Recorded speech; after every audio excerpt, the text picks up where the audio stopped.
They have to take off their equipment and put it back on. And maybe one of the most harrowing stories of all of my research was a woman named Marisol, and that's not her name. I changed it for her protection. And I'm going to read a little bit, and I'm going to edit it just a tiny bit because of the kids in the crowd. Marisol also worked side by side with Sandra. She often stopped by Sandra's home on her day off with her young children to visit with the abuelos, though they were not family in the strictest sense.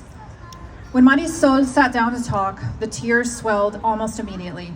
"Maybe I should not tell you the things I have endured," she said. "They are so ugly."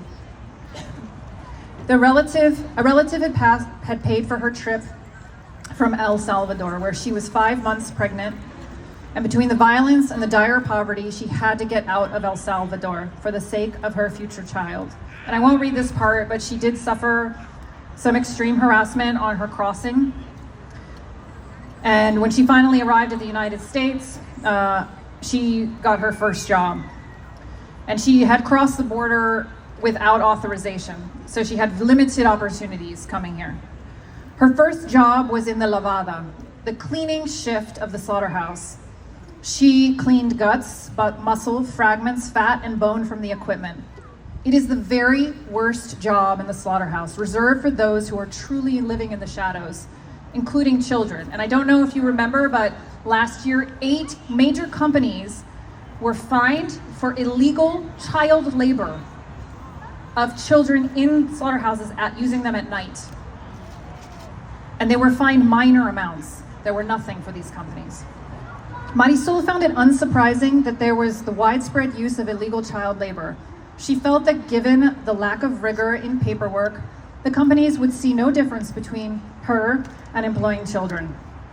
The company that oversees the lavada was willing to hire Marisol despite her not having employment authorization.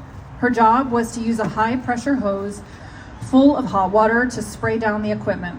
Her hand and wrist burned with pain from holding the heavy hoses. She mixed and sprayed toxic chemicals to sanitize the machines.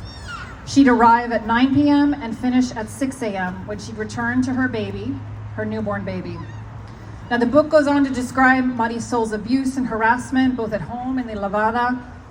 She ended up being required for having psychiatric hospitalization, and eventually left the lavada in search of a new job. And it continues.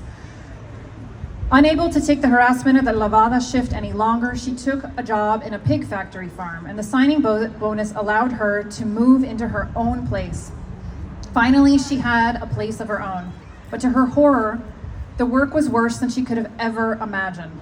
Here, pregnant mother pigs were kept in crates. After babies were born, Marisol was told her job was to kill any of the piglets that didn't meet the standard.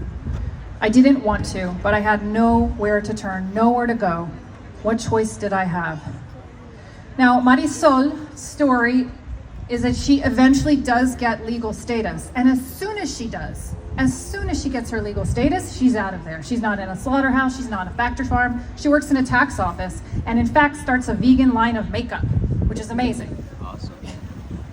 And it really goes to show that factory farming relies on vulnerable people running it in the shadows, who can't vote, who can't speak up, who can't fight for their legal rights.